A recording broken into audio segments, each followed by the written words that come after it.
ராமு, உன் பொண்டாட்டி ஊருக்கு போக கூடாதுன்னு சொல்லி அவளை போக சொல்றியே நீ? அத்தைக்காரி நம்ம வீட்டுக்கு போறதுக்கு விட மாட்டே போல் இருக்கே. 2 நாள் தானே போயிட்டு வரேன்னு சொன்னா, அதுக்கு ஏமா போக கூடாதுன்னு சொல்லிட்டு இருக்கீங்க? அவ ஆத்தாக்காரி வீட்டுக்கு போக கூடாது ராமு. என்னம்மா நேத்துல இருந்து இதுவே பேசிட்டு இருக்கீங்க? எல்லாம் நடக்கிறத பார்த்தா அன்னிக்கறி அவங்க வீட்டுக்கு போயிடுவா போல் இருக்கே. ராமு, அம்மா சொன்னா கேட்க மாட்டியா நீ? அம்மா எல்லா விஷயத்துலயுமே உங்க பேச்சே கேட்டுட்டு இருக்க முடியுமா? அவங்க அப்பா வீட்டுக்கு தானே போயிட்டு வரா, போயிட்டு வரட்டுமா, விடுங்கம்மா. என்ன மீண்டும் கல்பனா வீட்டுல ஏதாவது பிரச்சனையா? கல்பனா கையில பேக்கோட நிக்கிறா, அவன் நாத்தனாக்கறி மொட்டை மாடல நின்னுட்டு பாத்துட்டு இருக்கா. தப்பான நேரத்துல வந்துட்டோமோ? இந்த ரஞ்சிதா நான் என்னவோ பிளான் பண்ணி வீட்டுல நடக்கிறதெல்லாம் பார்க்க வந்துட்டேன்ல சொல்லுவா. வீட்டுல இருக்கிறவளுக்குலாம் வேற வேலையே கிடையாது. அவ்வளவு வீட்டுகளுக்கு முன்னாடி போய் யதார்த்தமா நின்னா கூட நான் ஏதோ அவ்வளவு வீட்டு பிரச்சனை பார்க்க தான் வந்துட்டேன்னு சொல்லுவாளோ. இப்ப வெக்கமே இல்லாம என் வீட்டுல பிரச்சனை நடக்கும்போது வந்து நின்றுட்டு பாக்குறாளோ. அம்மா அவங்க ஏதோ இந்த வழியா போயிட்டு இருக்காங்க, அவங்கள போய் இப்படி பேசுறீங்க? இந்த பையனுக்கு என்ன இருக்கும்? இன்னைக்கு என்ன நாயத்தை பேசிட்டு இருக்கா? அடே உனக்கு எதுவும் தெரியாதுடா, அவளை பத்தி எனக்கு நல்லா தெரியும்டா. குட்டுமணி அக்கா, நான் 2 நாளைக்கு எங்க அப்பா வீட்டுக்கு போயிட்டு வரேன்க்கா.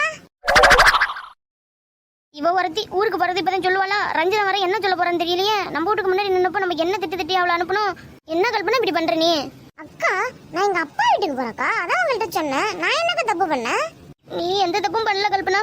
இந்த நேரம் பார்த்து நான் வந்த பாரு, அதுதான் நான் பண்ண தப்பு. வந்ததும் வந்து விட்டு என் குடும்பத்துல இருக்கலாம் பார்த்து விட்டு சிரிச்சுக்கிட்டு நிக்கிறியாடி நீ? அம்மா அவங்க ரோட்ல ஏதோ போய்கிட்டு இருக்காங்க, அவங்க கிட்ட எதுக்குமா நீ சண்டைக்கு போற? அவங்கள பார்த்தா என்ன சிரிச்சுட்டு நிக்கிற மாதிரியா இருக்கு? டேய் ராமு, உனக்கு என்னடா தெரியும்? உனக்கு ஒண்ணும் தெரியாது, அமைதியாரு நீ. என்னடி கல்பனா, நான் இருக்கிற பிரச்சனை இல்ல, இதுவரை புது பிரச்சனையாடி. அக்கா நான் அப்பா வீட்டுக்கு போறேன்க்கா, அதைதான்க்கா உங்கள்கிட்ட சொன்னேன். இவ ஏற்கனவே நடந்த பிரச்சனை எல்லாம் மனசுல வச்சுக்கிட்டு உங்களை திட்டுறாக்கா. அங்க பாத்தியாடா உன் பொண்டாட்டியும் அந்த குண்டுமணியும் எப்படி பேசி நிக்கிறாளோன்னு? யாருக்கிட்டையும் பேசாம வீட்டுக்குள்ளே இருக்கணும்னா இது வீடா ஜெயில? இது கல்பனா இதெல்லாம் ராமுவா? இது இன்னைக்கு என்ன இப்படி பேசிட்டு இருக்கா? அக்கா 15 நாள்ல எது சரியா அதை மட்டும் தாக்கா பேசுறாரு. நான் பாக்குறதுல உண்மையா கல்பனா? இதெல்லாம் உண்மைதான்க்கா. சரி கல்பனா, பார்த்து ஊருக்கு போயிட்டு வா. போய் இந்த குண்டுமணிக்கு சப்போர்ட்டா எடுக்கிறமானே பாத்தியா எவ்வளவு நக்கலா நின்னுட்டு பேசிட்டு இருக்கா. அவளை பார்த்தா யதார்த்தமா அந்த மாதிரியா இருக்கு. என்னம்மா உங்களுக்கு யாருமே நல்லவங்கள தெரியவே மாட்டாங்களா? எல்லாரும் மேலயும் ஏதாவது ஒண்ணு சொல்லிக்கிட்டே இருக்கீங்க குறை. சரி கல்பனா, நான் வீட்டுக்கு போறேன். மாமியாக்காரி என்னை வச்சு ஏதாவது பிரச்சனையை கிளப்பி உன்னை ஊருக்கு போக விடாம ஆக்கிற போறாடி. சரிங்கக்கா. மூஞ்சி முகரையும் பாரு. என் வீட்டுல பிரச்சனை நடக்குது, அவுட்ல நின்று வேடிக்கை பாக்குறதா என் பொழப்ப என்ன? எல்லாரையும் இவ்வளவு மாதிரியே நினைச்சிட்டு இருக்கா. ஊர்ல இருக்கிறவங்க ஒண்ணு சேர்ந்துக்கிட்டு இந்த ரஞ்சிதத்தை போட்டு காட்டுறீங்களோ? நீ அந்த அளவுக்கு ஒருத்த கிடையாது ரஞ்சிதான். தேவையில்லாம என்ன இருந்து பேசாத. நான் ஒண்ணு குறிப்பிட்டு பேசலையே, நான் பொதுவா தான் பேசினேன். குத்தம் உள்ள மனசு குறுகுறுங்குதோ? இங்க ஒண்ணு குறுகுறுனுங்கள படபடனுங்கள மாய முடிட்டு கம்முனு. அப்படியே குண்டுமணி உனக்குல வெக்கமல்ல என் வீட்டு வாசல்ல நின்னுட்டு பேசுறதுக்கு? ரஞ்சிதம் உங்க வீட்டுல பிரச்சனை தெரிஞ்சா இந்த பக்கமே நான் வந்திருக்க மாட்டேன். சுத்தி போயிருவேன் என் வீட்டுக்கு. தேவையில்லாம என்ன இழுத்து பேசாத நீ. சுத்தி போயிருப்ப? என் வீட்டை சுத்தி சுத்தி ரவுண்ட் அடிச்சிட்டு இருக்க, என்ன பிரச்சனை வருங்க? நான் ஏன்டி பண்ணி சிரிக்கலாம்னு இவ சுத்தி போறாங்களாம்ல வீட்டுக்கு. நீ எல்லாம் ஒரு ஆளுன்னு உன்னை மதிச்சு பதில் சொல்லிட்டு இருக்க மாதிரி. குண்டுமணி அக்கா நான் ஊருக்கு போயிட்டு வரேன்க்கா. இவ ஒருத்தி கால நேரம் தெரியாம ஊருக்கு போயிட்டு வரேன்னு இத்தனை வாட்டி சொல்றா. அவ மாமியாக்காரி இந்த பேச்சு பேசும்போது இப்படி இருக்காளே. இதுக்கப்புறம் ஒரு நிமிஷம் கூட இந்த இடத்துல நம்ம நிக்க கூடாது. பஸ்ஸுக்கு வர டைம் ஆச்சுமா, நான் போய் பஸ் ஏற்றி விட்டு வரமா. இங்கே நின்னா ஏதாவது பிரச்சனையை கிளப்பிட்டே இருப்பீங்க போல் இருக்கு. கல்பனா வா, பஸ்ஸுக்கு லேட் ஆகுதா இல்லையா? இங்கே நிக்கிற? சரி வாங்க போலாம். ஏய் ராமு சொல்றது கேளுடா, நில்லுடா. வீட்டுக்குள்ள போங்கம்மா, சும்மா ரோட்ல நின்று சத்தம் போடுறீங்க. அதான் உன் மருமக பேக் எடுத்துட்டு அவ ஊருக்கு கிளம்பிட்டாளே, அப்புறம் எதுக்கு அங்க நின்றுக்கிட்டு வேடிக்கை பார்த்துட்டு இருக்கியா நீ? வீட்டுக்குள்ள வாமா. அடே அவ என்ன திட்டி பண்ணனா? இவ என்னவா அவ சொல்றத மட்டும் தான் கேக்குறான்.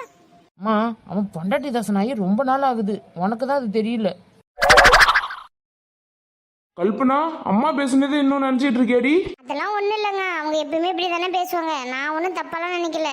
சரி கல்பனா, வயசானவங்க அவங்க அப்படிதான் இருப்பாங்க, நம்ம தான் அட்ஜஸ்ட் பண்ண போனேன்டி. சரிங்க.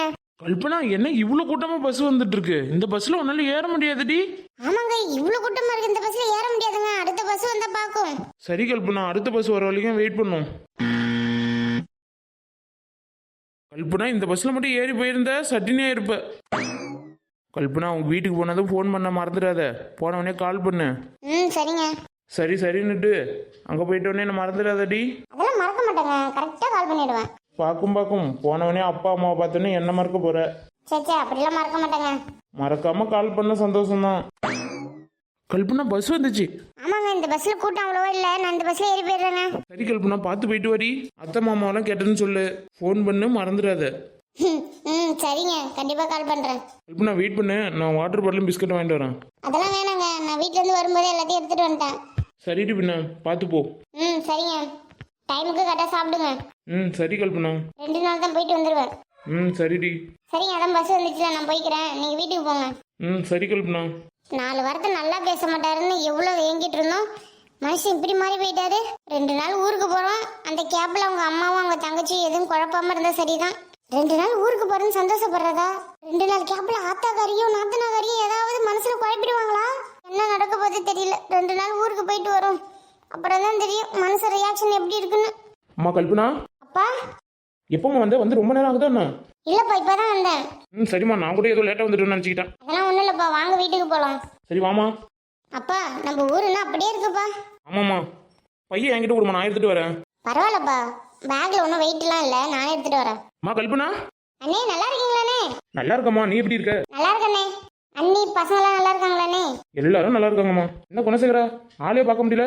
அண்ணே நான் ஊரில் தானே இருக்கேன். என்ன போப்பா, உன்னை பார்த்து ரொம்ப நாள் ஆன மாதிரி இருக்கு, கண்ணில் படவே இல்லை. அப்படிலாம் இல்லைங்கண்ணே, நான் ஊரில் தான் இருக்கேன். சரிங்கண்ணே, வீட்டுக்கு போங்க, நான் அப்புறமா வந்து பேசுகிறேன். கல்பனா நான் வீட்டுக்கு வந்து பேசுகிறேம்மா. சரிங்கண்ணே. புள்ளி அழைக்க போனாரு, இன்னும் வரல, பஸ் ஒரு வர லேட்டா. 6 மாசம் கழிச்சு புள்ளி இப்பதான் வரா, அவளுக்கு பிடிச்சதை சமைச்சு கொடுக்கணும். அம்மா கல்பனா நல்லா இருக்கேம்மா? நல்லா இருக்கம்மா, நீங்க எப்படி இருக்கீங்க? என்னம்மா நான் வருவேன்னு சொல்லிட்டு வாசலே நிக்கிறீங்களா? உங்க அப்பாவை நான் அழைச்சிட்டு வர வந்ததுல இருந்து இங்க தான் நிக்கிறேன். ஏமா வீட்டுல இருக்க வேண்டியதானே? 6 மாசம் ஆச்சு நீ ஊருக்கு வந்து. உங்க அப்பா தான் பஸ் ஸ்டாண்டுக்கு வர வேணாம்னு சொல்லிட்டாரு, இல்லைன்னா நானும் பஸ் ஸ்டாண்டுக்கே வந்திருப்போம்மா அவனை அழைச்சிட்டு வர. சரி வாங்கம்மா, வீட்டுக்குள்ள போயிட்டு பேசலாம். நீ வந்து பிள்ளை ரோட்ல என்ன பேசிட்டு இருக்க? வீட்டுக்குள்ள ஆச்சு போடி. இல்லைங்க பிள்ளை வந்து சந்தோஷத்துல அப்படியே நின்னுட்டேன். ஆமா வீட்டுக்கு. சரிங்கம்மா. 2 நாள் தான் நம்ம மாப்பிள்ளைய அழைச்சிட்டு வந்துருக்கலாம்ல. அடியே நடு ரோட்ல எல்லாத்தையும் பேசிட்டு இருப்பியா? பிள்ளைய முதல்ல வீட்டுக்கு ஆச்சுட்டு போடி. சரிங்க கோவப்படாதீங்க. அம்மா கல்பனா வாமா. நான் பாத்தியா உன் ரூமை, உங்க அப்பா எவ்வளவு அழகா மாத்தி வச்சிருக்காரு பாரு. எதுக்குப்பா இவ்வளவு செலவு பண்ணி ரூமை ரெடி பண்ணி வச்சிருக்கீங்க? என் பிள்ளைக்கு செலவு பண்றதுல எனக்கு என்னமா கஷ்டம்? மாப்பிள்ளை ரொம்ப வசதியா வளர்ந்தவர், நம்ம வீட்டுல அந்த அளவுக்கு வசதி இல்ல, அவர் வந்தா தங்கணும்ல, அதுக்காக தாம்மா. அவர் தான் வரவே மாட்டேன்னு உங்களுக்கு தெரியும்ல, தேவையில்லாம ஏன்பா செலவு? அவர் வரலன்னா என்னம்மா, அதான் நீ வந்திருக்கல. என் பிள்ளைங்களுக்கு செய்யறதுக்கு நான் என்னைக்குமே கணக்கு பார்த்தது இல்லம்மா. எப்படி ரூம்லாம் பிடிச்சிருக்கா? கல்பனாக்கு நீங்க எது செஞ்சாலும் ரொம்ப பிடிக்கும், இது மட்டும் பிடிக்காம போயிடுமா? அப்பா எனக்காக இன்னும் ஏன்பா கஷ்டப்படுறீங்க? ஏமா ஒரு ரூம் ரெடி பண்ணதுல அப்பாவுக்கு நம்ம கஷ்டம். ரொம்ப தொலைத்துல இருந்து வந்திருக்க, ஃபர்ஸ்ட் குளிச்சுட்டு ரெஸ்ட் எடுமா. பிள்ளை ரொம்ப தூரத்துல இருந்து வந்திருக்கா, ரெஸ்ட் எடுக்கட்டும். நம்ம ஏன் அங்க நின்றுட்டு வா. ஏங்க ஆட்டுக்கால் வாங்கிட்டு வர சொன்னேனே, போய் பாய் கடையில் வாங்கிட்டு வந்தீங்களா? பாய் 2 மணிக்கு மேல வர சொன்னாருமா, நான் போய் வாங்கிட்டு வந்துடுறேன். சீக்கிரம் போயிட்டு வாங்கிட்டு வாங்க. ஆட்டுக்கால் சூப்னா கல்பனாக்கு ரொம்ப பிடிக்கும். அம்மா எனக்காக ஒன்றும் ஸ்பெஷலாக ஒன்றும் செய்ய வேணாமா. கல்யாணம் கட்டிட்டு போன வீட்டில் அவங்களுக்கு என்ன பிடிக்குமோ அதானே சமைச்சிருப்ப. நம்ம வீட்டுக்கு வந்திருக்க, உனக்கு பிடிச்சதை நான் சமைச்சு தரமா? சரி சரி, நேரம் ஆக்காத பேசிக்கிட்டே. நம்ம போய் ஆட்டுக்கால் வாங்கிட்டு வரேன், மற்றெல்லாம் ரெடி பண்ணி வை. ஆட்டுக்கால போய் சீக்கிரம் வாங்கிட்டு வாங்க, சூப் வைக்கணும். மற்றெல்லாம் நான் ரெடி பண்ணிட்டேன். கல்பனா குளிச்சுட்டு வாமா, சாப்பிடும். சரிம்மா. மா எனக்காக நீங்க எல்லாரும் எவ்வளவு கஷ்டப்படுறீங்க. நீ படுற கஷ்டத்தை விடாம நான் அதிகமா படுறேன். மா உன் மாமியார் உன் நாத்தனார்லாம் என்ன பண்றாங்கன்னு எனக்கு மட்டும் புரிஞ்சுக்க தெரியாத அளவுக்கு மொட்டாள் நினைச்சிட்டே உங்க அம்மாவை. அதெல்லாம் ஒண்ணும் இல்லம்மா, நல்லாதாம்மா பாத்துக்கிறாங்க. இதெல்லாம் உங்க அப்பா கிட்ட சொல்லுமா. அங்க என்ன நடக்குதுன்னு புரிஞ்சிக்காத அளவுக்கு நானும் முட்டாள் கிடையாது. நானும் மாமியார் கொடுமையெல்லாம் பார்த்துட்டு வந்தவதாம்மா. நீங்க நினைக்கிற மாதிரி அங்க ஒன்றும் நடக்கல. நான் நினைக்கிற மாதிரி ஒன்றும் நடக்கலைன்னா கல்யாணம் கட்டிக்கிட்ட நாள்ல இருந்து 6 மாசம் கழிச்சு அம்மா வீட்டுக்கு வருவாங்க, அதுவும் தனியா. அப்படிலாம் ஒன்றும் இல்லைம்மா, அவருக்கு லீவு கிடைக்கல, அதாம்மா வரல. சரி விடுமா, அதை பற்றி ஏன் பேசிக்கிட்டு. நீ குளிச்சுட்டு வா, அம்மா உனக்கு பிடிச்சதெல்லாம் செஞ்சு வச்சிருக்கேன், சாப்பிடலாம் வா.